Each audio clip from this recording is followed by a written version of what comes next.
ChatGPT, l'éducation réinventée, l'innovation propulsée, l'entrepreneuriat stimulé. Alors, c'est notre sujet du jour. Alors, aujourd'hui, nous allons avoir une émission spéciale avec quelqu'un, disons, extraordinaire, et vous le savez sans doute. Et nous allons recevoir aujourd'hui M. Patrick Attier qui va vraiment aborder le sujet de ChatGPT avec nous afin qu'on puisse vraiment rentrer dans le vif du sujet, comprendre encore mieux, disons, cette technologie ou encore cette intelligence artificielle qui vient révolutionner le monde. Alors, nous allons avoir M. Patrick dans seulement quelques secondes. Je pense qu'il est prêt. Alors, sans plus tarder, nous allons vraiment avoir Monsieur Patrick. Bonsoir, Monsieur Patrick. Bonsoir Olsen, Comment ça va? ça va et vous? Je vais très bien, merci. Alors, le sujet du jour, c'est l'éducation, c'est-à-dire ChatGPT, l'éducation réinventée, l'innovation propulsée et l'entrepreneuriat propulsé. C'est tout ce qui est possible et mieux encore avec ChatGPT. Alors, nous allons vraiment avoir, disons, un sujet passionnant aujourd'hui. Je pense que c'est un sujet qui vous passionne aussi. C'est un sujet qui me passionne et que parce qu'il est important, je crois. C'est pas juste un petit hobby qu'on fait, hobby de geek comme on dit, qu'on fait, qu'on mène parce que ça nous intéresse. Mais je crois que c'est un enjeu extrêmement. Les enjeux sont majeurs aujourd'hui. On est en train d'assister à une des nouvelles révolutions, je dirais, qui sont en train de se passer devant nous. On a eu les révolutions industrielles, on a eu l'invention du microprocesseur, on a eu l'Internet. Aujourd'hui, on a, je crois, l'arrivée un petit peu à maturité, même si on est encore au début, de l'intelligence artificielle, qui va réellement changer beaucoup de choses, en bien ou en mal, comme toujours, hein, suivant la manière dont on l'approche et on l'utilise. Ah oui, c'est ça. Oui, en fait, et pour commencer, disons, et mettre l'église au centre du village, on va commencer avec l'intelligence artificielle. C'est quoi une intelligence artificielle? Ah là là, c'est pas une question simple à répondre, hein. Ah oui, Les définitions de l'intelligence, d'abord, il y en a énormément. On impose, on définit l'intelligence artificielle comme une intelligence qui n'est pas humaine, oui, c'est ça. donc qui n'est pas biologique d'une manière générale, et qui a cette capacité à résoudre des problèmes de manière aussi large. Je dirais c'est un peu le Graal, c'est ce à quoi on veut arriver, même si on n'y est pas encore aujourd'hui, loin de là, mais arriver à reproduire à cette capacité qu'a le cerveau à résoudre des problèmes, à vivre des émotions, à développer de la créativité, etc., etc. Donc l'intelligence, c'est un peu tout ça, sans s'attacher à une définition particulière, d'une source particulière. C'est tout ce qui permet de faire en sorte que la machine ressemble de plus en plus à l'humain, de par sa capacité à résoudre des problèmes, vivre des émotions, comme je l'ai déjà dit, et vivre des émotions, et puis créer des choses, hein, créer des choses de toutes pièces à partir de rien. C'est ce qui fait un peu une des particularités de l'esprit humain. Voilà. Oui, d'accord. Et en fait, ce n'est pas quelque chose qui date d'hier. On a déjà eu pas mal d'expériences avant même que ce qu'on a aujourd'hui.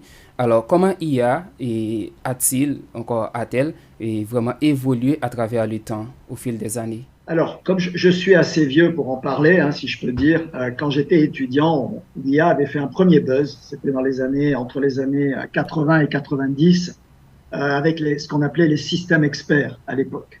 On utilisait des logiciels de programme, des langages de programmation tels que Lisp, tels que Prolog, c'était ce qu'on appelait de la programmation logique. Et les systèmes experts, c'était des systèmes qui avaient pour vocation de mettre en mémoire, d'emmagasiner toute l'expertise de quelqu'un, l'expertise d'un médecin, l'expertise d'un ingénieur, etc., etc.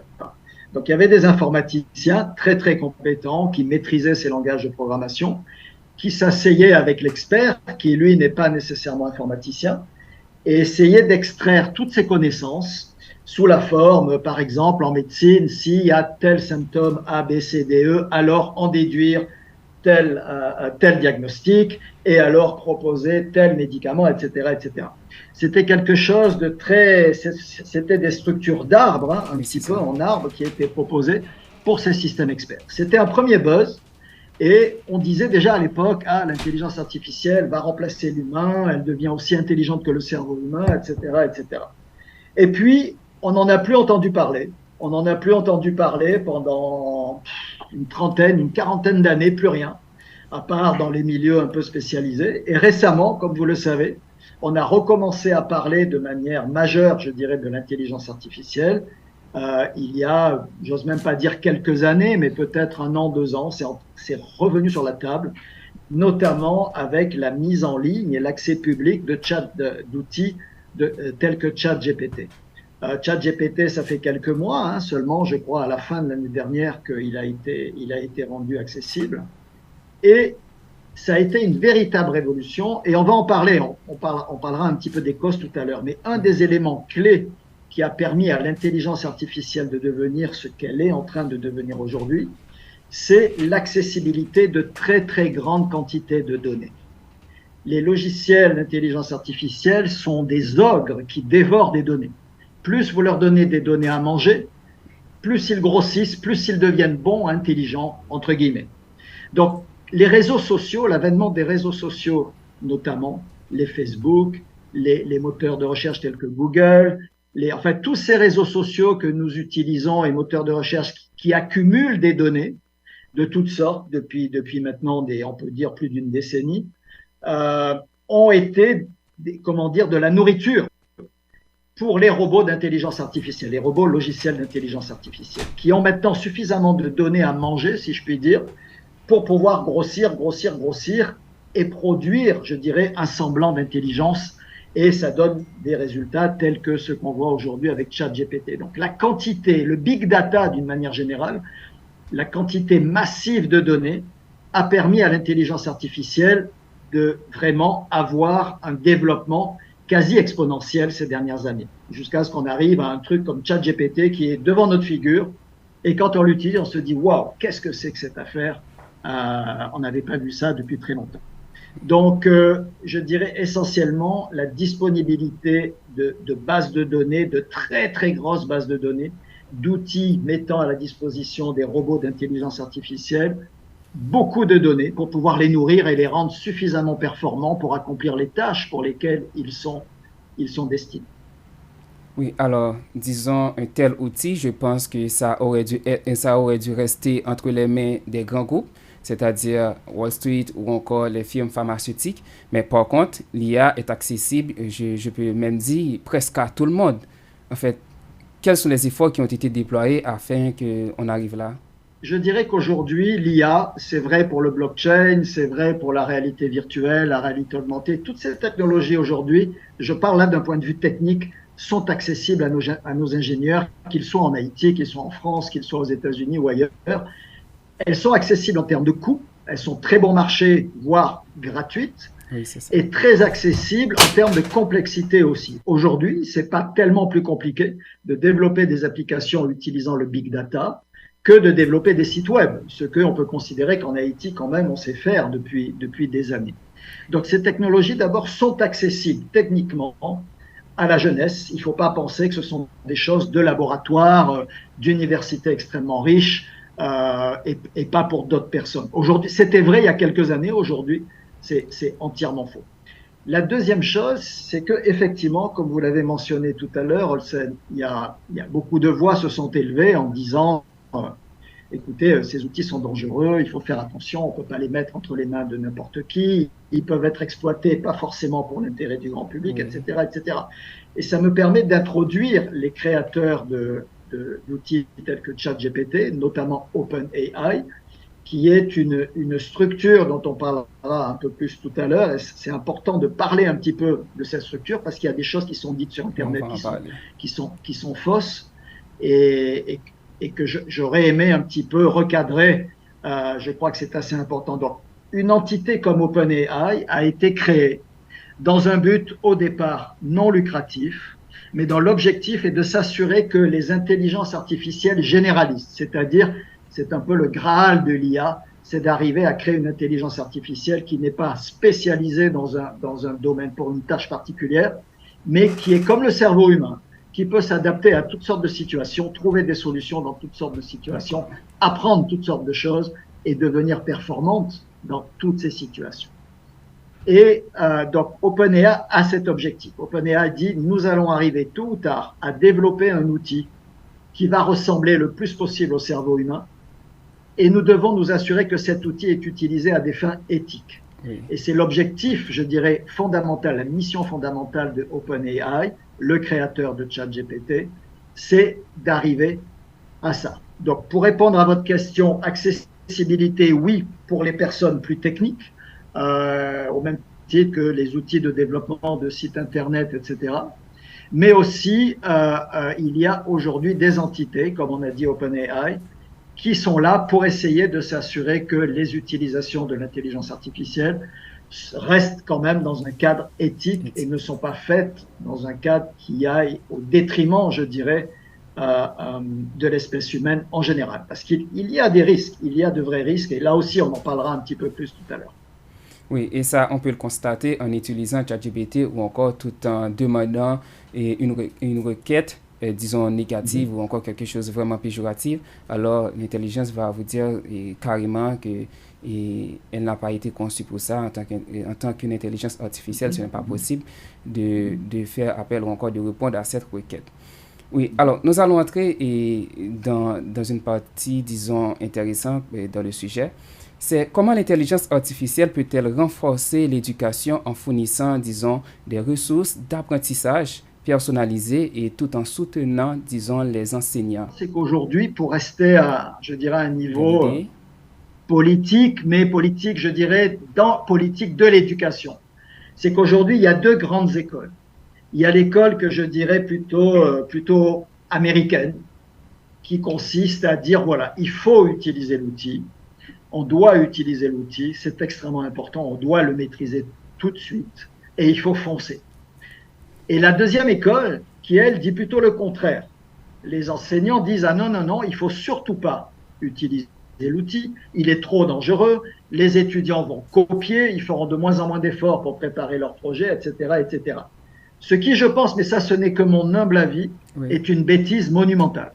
Mais maintenant, il y a effectivement des arguments des deux côtés. Et on va élaborer un peu plus là-dessus aussi au fur et à mesure qu'on va avancer. Donc aujourd'hui, intégration dans l'éducation, oui, selon un certain mode de pensée, non, selon un autre mode de pensée. Et on parlera un petit peu des risques de chaque côté qu'il peut y avoir. Oui, alors parlons actuellement de la structure, encore la façon dont IA, encore ChatGPT spécifiquement, nous donne les réponses encore aux questions qu'on pose à ChatGPT. On aurait dû penser ça a dû grâce à des recherches sur l'Internet, mais récemment, par rapport à toutes les informations qu'on a eues, c'est faux. Alors ChatGPT a sans doute eu des calculs, donc on fait des calculs pour pouvoir nous donner les réponses à nos requêtes. Comment ça se passe? Mais la manière dont fonctionne ChatGPT, c'est que il définit des probabilités à chaque mot d'une phrase. Et il définit des probabilités que, à partir de chaque mot d'une phrase, essayer d'identifier le mot qui suit. Donc, sans rentrer trop dans le détail, ChatGPT, ce sont des statistiques et des probabilités. Ce sont des nombres. Un nombre est associé à chaque mot. Évidemment, on donne à ChatGPT et à ce type d'outils en général des milliards et des milliards de textes à lire, de manière à ce qu'il puisse comprendre la grammaire, l'orthographe de la langue. Je souligne qu'il parle, je crois, 95 ou 97, je crois que c'est 97 langues. On a même le créole haïtien dedans. Alors après, c'est aux experts de juger s'il fait des fautes ou pas. Oui. Mais moi, je peux vous dire que déjà en français et en anglais, je ne l'ai jamais pris en défaut de faute d'orthographe ou de grammaire jusqu'à présent. Et en français, il parle bien mieux le français qu'énormément de francophones, français ou pas, que je connais. Donc, c'est un outil déjà qui maîtrise parfaitement enfin, plus ou moins en tout cas, j'ai pas testé les 97 langues, mais en tout cas, les langues que je connais, il les maîtrise parfaitement. Donc, on lui a soumis des milliards et des milliards de documents à lire, de manière à ce qu'il apprenne, qu'il comprenne, etc., pour pouvoir parler la langue et enrichir sa base de connaissances. Mais je voudrais faire une petite définition d'abord, et qui va nous servir tout le long peut-être tout le long de la présentation. Oui, c'est ça. On parle aujourd'hui beaucoup d'intelligence artificielle générative. ChatGPT est une intelligence artificielle générative. Vous avez peut-être entendu parler de Stable Diffusion, de DALL-E, de Midjourney, qui sont des intelligences artificielles génératives aussi, mais oui, qui ont des vocations différentes. ChatGPT a pour vocation à ce qu'on lui entre du texte et elle va vous répondre de manière textuelle. Donc, elle va vous faire une réponse texte. Midjourney, on lui rentre du texte et il va vous créer une image à partir de ce texte. Par exemple, crée-moi une image d'une chèvre en haut d'une montagne dans la banlieue de Port-au-Prince, par exemple.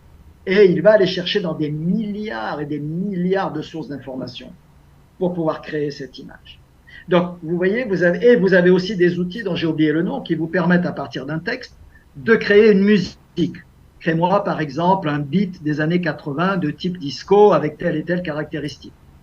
Donc, tous ces outils existent et sont extrêmement performants. Donc, en général, on entre toujours du texte à l'entrée du logiciel et il va sortir soit du texte, ChatGPT, soit de l'image, Midjourney, DALL-E, Stable Diffusion, soit de la musique.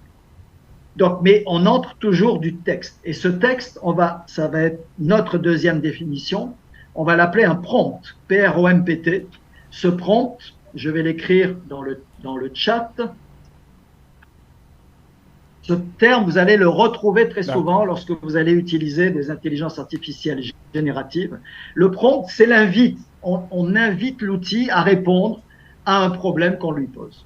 Ça peut être une question, mais ça peut être bien plus compliqué qu'une question. Donc, ChatGPT va recevoir, donc tous ces outils vont recevoir un prompt, donc la question, en fait, ce qu'on lui demande, et va répondre en fonction de ce pourquoi il est conçu. ChatGPT texte, Midjourney, dont on parle beaucoup, images, d'autres outils musicaux dont j'ai oublié le nom, musique, etc., etc. Donc, on a aujourd'hui, l'important, c'est de bien savoir qu'on va injecter du texte dans ces outils et ils vont nous sortir ce pourquoi ils sont conçus. Donc, ce texte, on l'appelle un prompt. Pourquoi on appelle ces intelligences artificielles génératives? C'est parce qu'elles sont conçues pour générer du contenu. Je pose une question à ChatGPT, il me répond, il génère du contenu. C'est du nouveau contenu. Peut-être que ce contenu, je ne le connaissais pas avant. Peut-être qu'il peut être intégrer les bases de données et enrichir les bases de données. Donc, ces intelligences artificielles sont génératives. Elles ne sont pas créatives. Elles ne créent pas quelque chose à partir de rien. Elles se basent sur des choses qu'elles ont. Elles font une cuisine complexe et elles vous proposent quelque chose. Donc, intelligence artificielle générative à laquelle on va donner des prompts pour qu'elles nous répondent en fonction de ce pourquoi elles sont conçues. Je répète, texte, image, musique, etc., etc. On a intelligence artificielle générative par rapport aux intelligences artificielles spécialisées. Vous en avez tous entendu parler. Les intelligences artificielles spécialisées sont spécialisées, comme leur nom l'indique, dans quelque chose. Elles savent faire une chose très pointue, très très bien, mais elles ne savent rien faire d'autre. Par exemple, vous demandez à une intelligence artificielle de lire des radios qui présentent des surfaces de la peau pour savoir s'il y a des cancers. Donc, un outil, une intelligence artificielle spécialisée dans la lecture de radio pour identifier des cancers de la peau. L'intelligence artificielle peut lire au niveau du pixel. L'humain ne peut pas lire au niveau du pixel. Donc, il est naturel que ces intelligences artificielles, lorsque vous leur avez donné des millions, voire des milliards de radios à lire pour lesquelles elles connaissent la réponse, elles vont pouvoir à un moment donné faire le travail toutes seules. Les intelligences artificielles spécialisées pouvant lire au niveau du pixel, elles auront un taux de réussite de détection des cancers de la peau, par exemple, supérieur aux médecins humains. Et c'est déjà démontré depuis plusieurs années déjà. Ce que je vous dis ne date pas d'hier.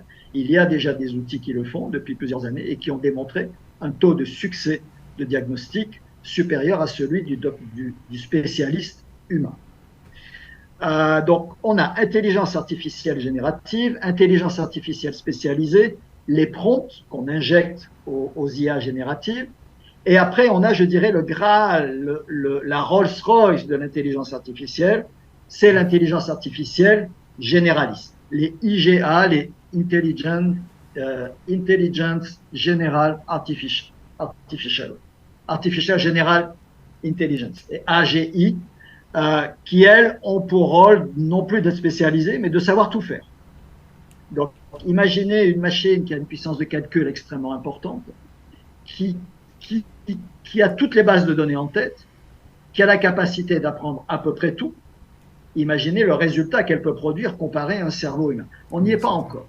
On n'y est pas encore. Ce qu'on ne sait pas modéliser aujourd'hui, c'est justement cet aspect créativité, cet aspect émotionnel, comment le faire émerger. On ne sait pas comment ça marche dans le cerveau jusqu'à présent, et on ne sait pas trop comment le modéliser sur du silicium aujourd'hui.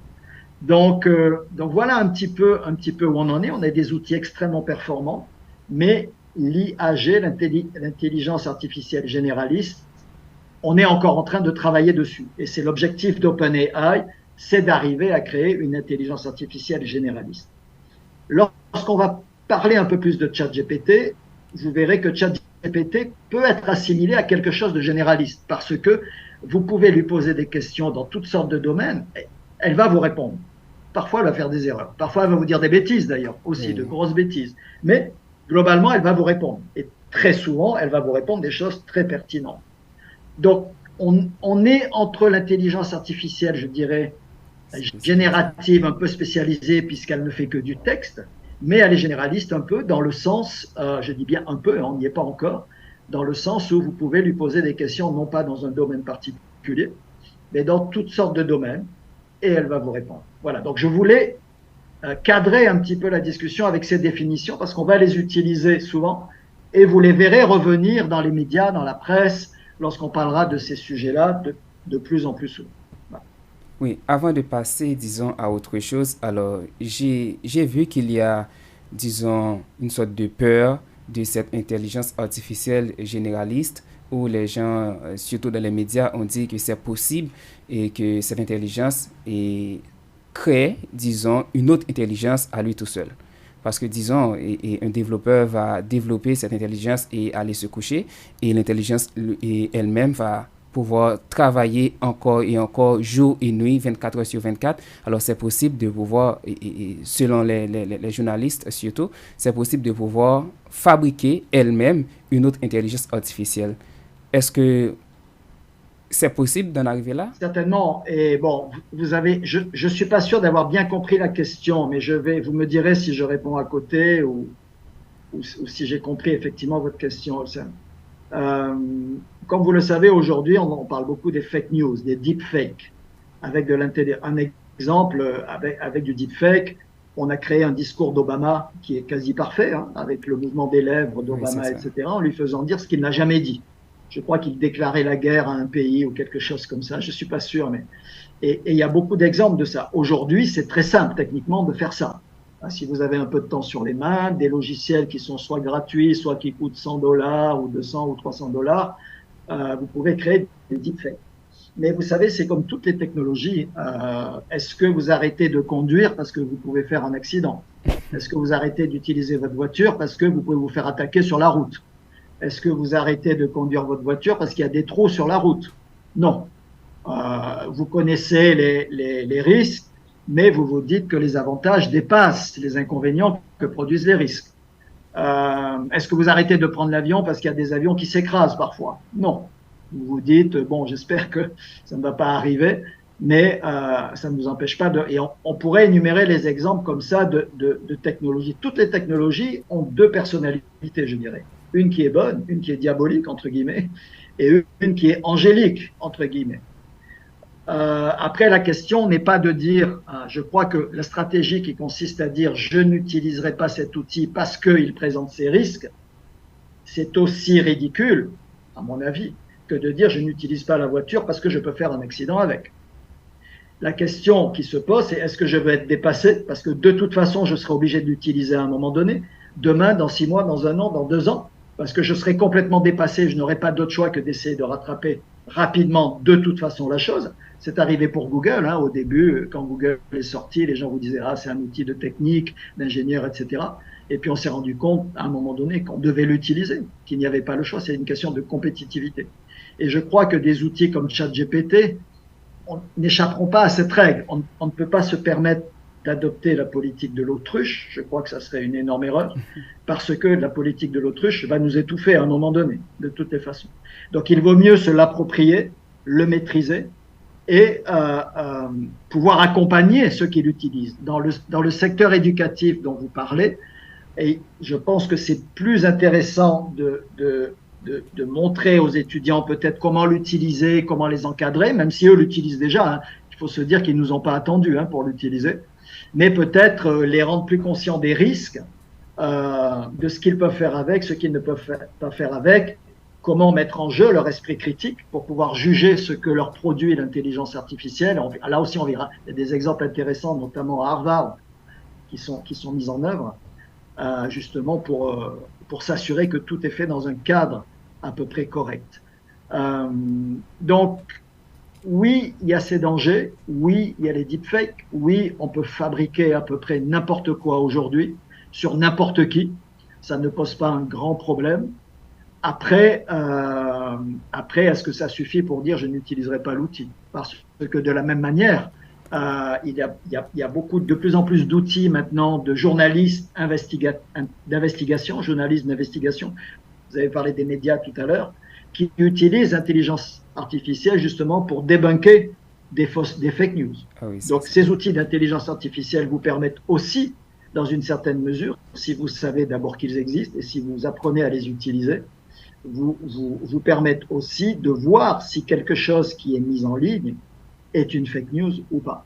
Donc les mêmes difficultés ont de l'autre côté des outils permettant de les identifier et de les contrer. C'est vrai dans les deux sens d'ailleurs, ça ne s'arrête jamais. Donc voilà. En fait, je pense qu'on a été clair sur ce point-là. Et comment ChatGPT a-t-il, disons, révolutionné l'éducation en ligne, bien sûr, et en quoi cela a-t-il ouvert, disons, une nouvelle opportunité aux étudiants? Donc, je vais aller sur l'introduction. Donc, tous les contenus qu'on voit, et bien plus d'ailleurs, sont sur cette plateforme, qui est une plateforme de formation à distance que nous utilisons pour nos cours depuis près de 2 ans déjà. Et si certains de vos auditeurs sont intéressés à y accéder, je peux vous donner le lien.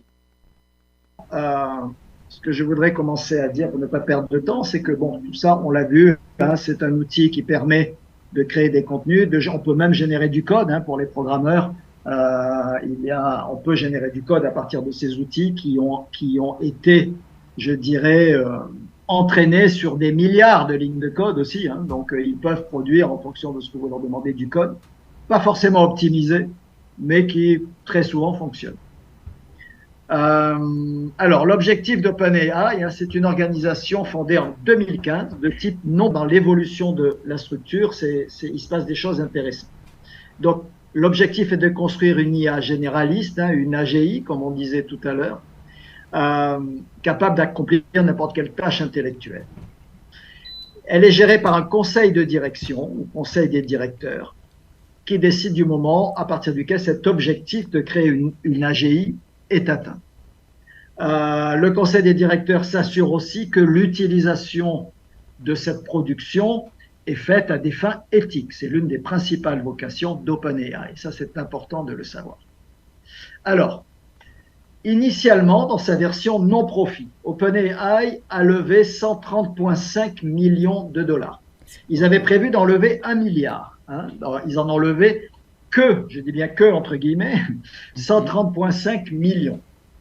Vous devez savoir que lorsque vous travaillez, que si vous voulez être performant dans une organisation comme celle-là, il faut avoir des programmeurs en intelligence artificielle, des développeurs très très bons, qui sont payés très cher, donc des gens qui sont à la pointe de la technologie. Il faut utiliser, et ça coûte extrêmement cher aussi, des puissances de calcul énormes, parce que vous manipulez des milliards et des milliards et des milliards de données, des tas de databases absolument, de bases de données absolument énormes. Et donc, il vous faut avoir accès à une puissance de calcul, c'est-à-dire des dizaines de milliers, des centaines de milliers, des millions d'ordinateurs travaillant en parallèle pour pouvoir vous produire les résultats que vous voulez dans des délais raisonnables. Donc tout ça, ça coûte énormément d'argent. Donc lorsqu'on parle de 130 millions de dollars, ça peut paraître beaucoup, mais en réalité, c'est pas grand-chose. C'est pas grand-chose à relativement court terme. Alors, qu'est-ce qui s'est passé? Ils se sont rendus compte très vite que compter seulement sur les donations ne leur permettrait pas d'évoluer comme ils le veulent et d'arriver à créer cette AGI qui est un petit peu l'objectif ultime, je dirais, de OpenAI. Donc, qu'est-ce qu'ils ont fait? Ils ont combiné, et ça c'est un modèle intéressant, vous savez, en Haïti très souvent, on considère comme exclusif le modèle non-profit et le modèle commercial, le modèle fort profit. Ils ont réussi à mettre en place un système qui combine les deux sans comment dire, détruire la vocation de chacun d'eux. Je m'explique. Aujourd'hui, dirigé par une structure de type non-profit qui assure la gouvernance d'une structure de type capped profit, ça veut dire profit plafond, c'est-à-dire on dit maintenant voilà, on n'a pas assez d'argent, on va demander aux entreprises d'investir, mais non pas seulement dans un but humanitaire, entre guillemets, mais en leur permettant de faire des profits, à condition que l'objectif final de l'organisation, à savoir OpenAI, ne soit pas modifié du fait que des entreprises à vocation commerciale rentrent dans la partie. Donc, on a toujours une structure non-profit dans la mesure où ceux qui dirigent la structure ne peuvent pas faire de profit. Ils sont payés des salaires, bien sûr, mais ils ne peuvent pas faire de profit. Et des entreprises qui investissent dans la structure, elles peuvent faire un profit. Ça veut dire que si, par exemple, l'entreprise X investit $100, elle peut faire 10, 15, $20 de profit, mais elle ne peut pas faire $120 de profit. Donc, vous avez un plafond qui est défini, qui fait que ces entreprises peuvent faire du profit, donc elles ne perdent pas leur argent, elles rentabilisent leur investissement, et sans enlever, je dirais, la vocation éthique de l'organisation. Et un des exemples de ça, c'est Microsoft, qui a été l'objet d'énormément, je dirais, de fausses nouvelles. On a dit très souvent, voilà, OpenAI était à but non profit au départ, voilà maintenant que c'est devenu une entreprise commerciale, donc voilà, elle programme la gaillée, comme on dit, oui. L'entreprise n'est plus saine comme elle l'était avant. Ce qui est totalement faux, parce que Microsoft a accepté toutes les conditions de OpenAI, c'est-à-dire la vocation, l'objectif d'OpenAI. Elle a prévu de mettre, je crois, plusieurs milliards de dollars sur une période donnée, j'ai plus les chiffres exactement en tête, pour aider OpenAI à développer sa recherche.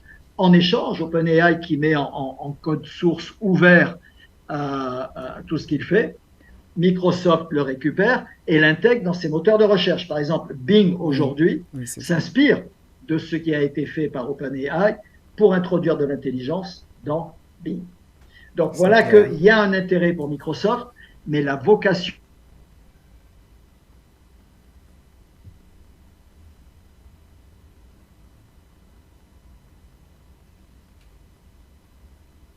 X, Y et Z qui investissent peuvent non seulement récupérer leur investissement, mais faire un profit dessus. Ils prennent le risque habituel, hein, peut-être que OpenAI ne fera pas de profit, peut-être qu'OpenAI perdra de l'argent, donc ils prennent le risque avec OpenAI. Donc vous voyez, vous avez deux modèles, profit et non-profit, qui coexistent finalement jusqu'à présent très bien. Donc quand on vous dit que OpenAI est devenu une entité fort profit, c'est faux. C'est toujours une entité non-profit, mais qui accepte des investissements d'entités fort profit, leur permettant de faire un profit avec des règles bien déterminées et sans détruire la vocation initiale d'OpenAI. Est-ce que c'est clair? Oui, c'est clair. Voilà, donc ça, c'est un modèle intéressant dont on pourrait s'inspirer peut-être hein, pour certaines entreprises, pour des entreprises en Haïti. Parce qu'en général, en Haïti, vous avez une entreprise commerciale et vous avez ces entreprises qui créent une fondation pour des objectifs à but non lucratif. Là, vous avez une entité qui intègre les deux dans son design même et les fait cohabiter toutes les deux. Et ça, c'est un modèle que je trouve assez intéressant. Je précise en passant que Elon Musk, il y a plusieurs années, a été l'un des fondateurs de OpenAI. Hein. Il s'est retiré du conseil et aujourd'hui, il est en train de créer sa propre intelligence artificielle qui va s'appeler X.AI. Oui, je crois que ça a été annoncé il y a quelques mois, hein, c'est très récent. Justement pour pouvoir lui aussi développer ses propres outils. Voilà, donc je voulais préciser ça sur la structure d'OpenAI. Une dernière chose, quelques chiffres qui sont quand même assez parlants. En avril 2023, vous voyez, ça fait pas si longtemps que ça. ChatGPT a atteint les 100 millions d'utilisateurs. Son portail génère 1,8 milliard de visiteurs par mois. Mais ce qui est intéressant, c'est ce qui est en dessous. ChatGPT a atteint son premier million d'utilisateurs en 5 jours. En 5 jours, premier million d'utilisateurs atteints. Comparez ça avec les autres. Instagram, ils ont pris 2,5 mois pour atteindre leur premier million d'utilisateurs. Spotify, 5 mois. Facebook, 10 mois pour atteindre le premier million.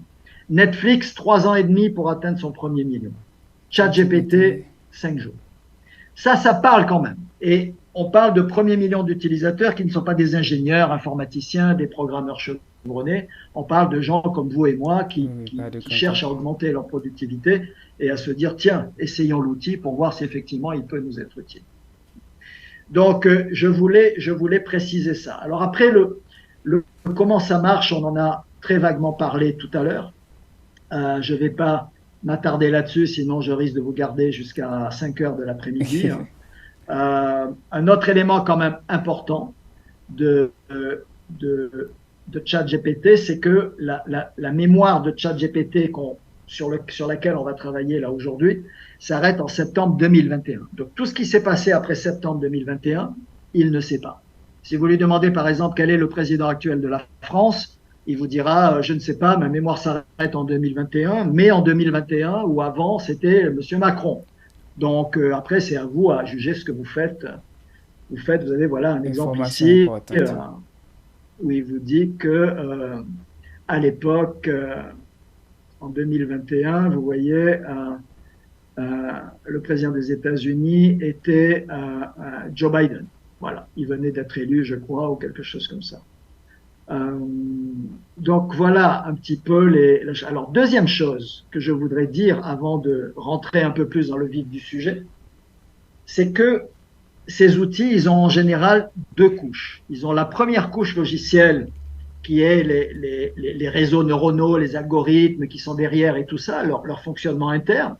En gros, ils vont apprendre de tout ce qu'on leur injecte comme information, des bases de données, ce qui est sur l'Internet, etc. Ils apprennent à maîtriser les langues et tout ça. Une fois que ça s'est fait, on rajoute une deuxième couche d'information. Et c'est là que ça devient intéressant parce que ces couches d'information sont rajoutées par les créateurs de l'outil. En l'occurrence ici, les créateurs de ChatGPT. Et c'est là que vous pouvez avoir aussi des biais qui sont générés par l'outil. Par exemple, vous allez dire à ChatGPT, OK, on te pose des questions, tu réponds, mais attention, il y a certaines choses que tu n'as pas le droit de dire. Il y a certaines choses que tu dois formuler de telle manière. Par exemple, si on parle de manière générale du politiquement correct, oui. Tu ne dois pas dire, par exemple, que telle race est inférieure à une autre. Tu ne dois pas dire que tel genre est inférieur à une autre. Tu ne dois pas dire que telle catégorie de profession est moins bonne qu'une autre. Vous voyez ce genre de choses. Donc, on s'assure que ChatGPT, enfin que l'outil en général, répond à un ensemble de critères de correction, je dirais, d'être correct, qui vont dépendre des valeurs de ses créateurs. Considérez ChatGPT comme un enfant, ses créateurs sont ses parents, on est des enfants de nos parents et nous avons tous des valeurs et des principes que nos parents nous ont inculqués. Il n'y a rien de mystique, de mystérieux là-dedans. Donc, ChatGPT, c'est un petit peu la même chose, c'est l'enfant de ses créateurs. Et là, vous pouvez avoir des biais qui sont introduits. Bien sûr, on ne peut pas discuter la pertinence de s'assurer que ChatGPT ne tire pas la conclusion qui constate des biais. Donc, les biais peuvent exister non seulement au niveau du logiciel lui-même, mais ils peuvent être introduits aussi par les valeurs introduites par les créateurs. Et je vais vous donner un autre exemple qui moi, m'a un petit peu frappé, m'a même choqué. C'est un exemple que je prends souvent parce que je l'ai découvert à travers un débat, je dirais, un débat d'experts sur YouTube et je l'ai testé par moi-même et effectivement, c'est le cas. Si vous posez à ChatGPT la question suivante, qu'est-ce qu'un homme noir peut faire pour s'améliorer?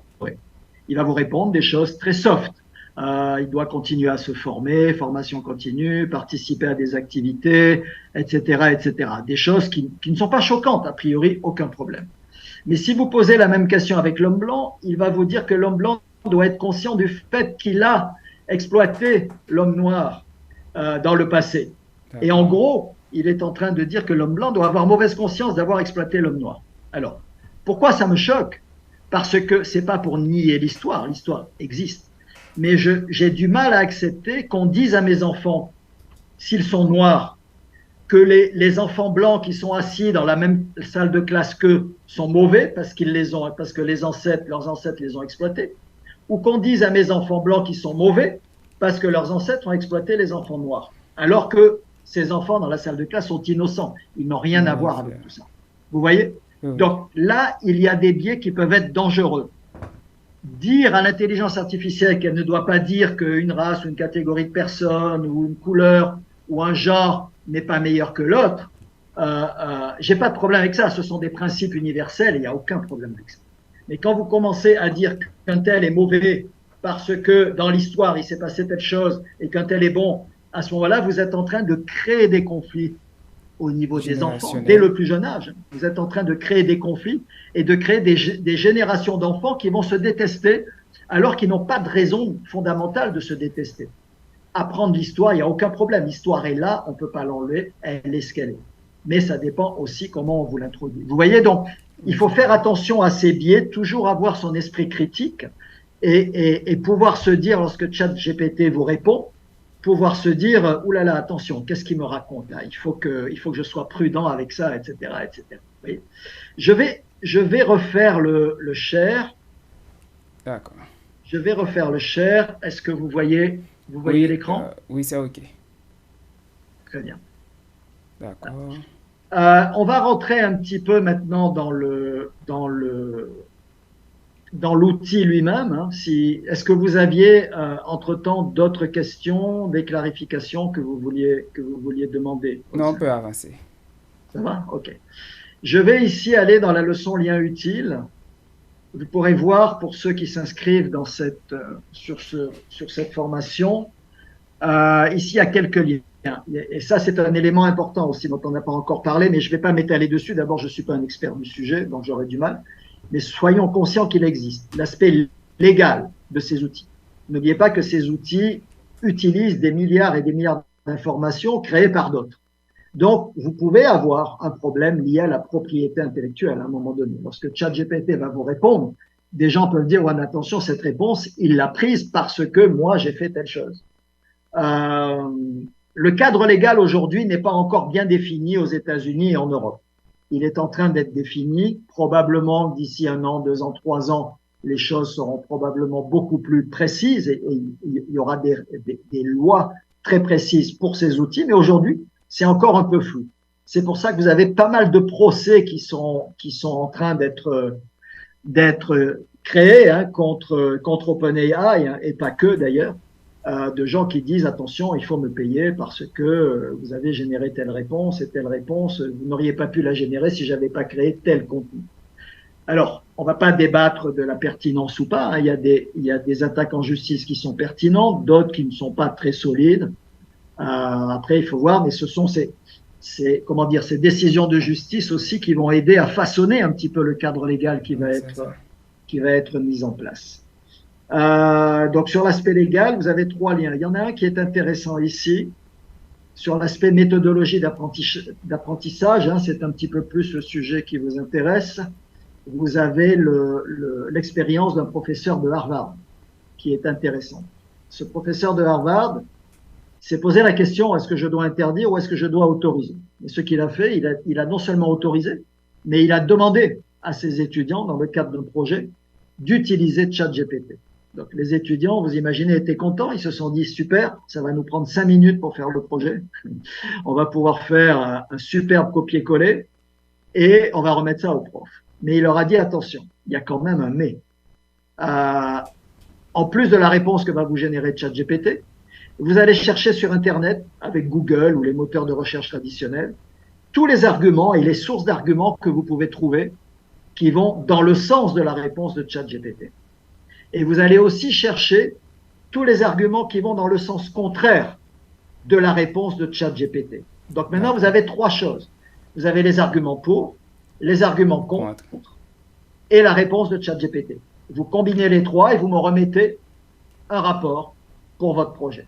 Et les étudiants, ils n'étaient pas contents, hein. Ils se sont dit, oh là là, alors maintenant, on a 3 fois plus de travail avec ChatGPT qu'on en avait avant, vous imaginez. Mais je trouve que c'est un exemple intéressant de quelqu'un qui gère un petit peu les risques dont vous parliez justement à juste titre tout à l'heure, des risques de l'outil, des risques de copier, des risques de plagier, etc., etc. Oui. Surtout que ChatGPT écrit tellement bien que c'est pas évident de dire que c'est ChatGPT qui a écrit ça. C'est pas comme Google. Google, vous cherchez quelque chose, il vous donne une réponse, vous copiez-collez le texte dans Google et vous allez probablement trouver le document qui a ce texte à l'intérieur. Oui. ChatGPT, lui, il répond comme un humain. Il fait pas un copier-coller de texte, il assemble des millions, des milliards d'informations et il vous fait une réponse sensée, comme le cerveau humain le ferait un petit peu. Donc, vous imaginez que c'est beaucoup plus difficile de dire à coup sûr, ah oui, mais attention, ça c'est ChatGPT qui l'a écrit, c'est pas l'étudiant. Vous voyez ? Donc ça, c'est un article intéressant que je vous invite à lire. On m'a souvent posé la question, est-ce qu'il y a des outils de vérification de plagiat pour ChatGPT? Il commence à y en avoir. C'est encore un marché tout neuf, mais il y en a un qui commence à être utilisé par les universités américaines, qui s'appelle Turnitin, celui-là. Le lien web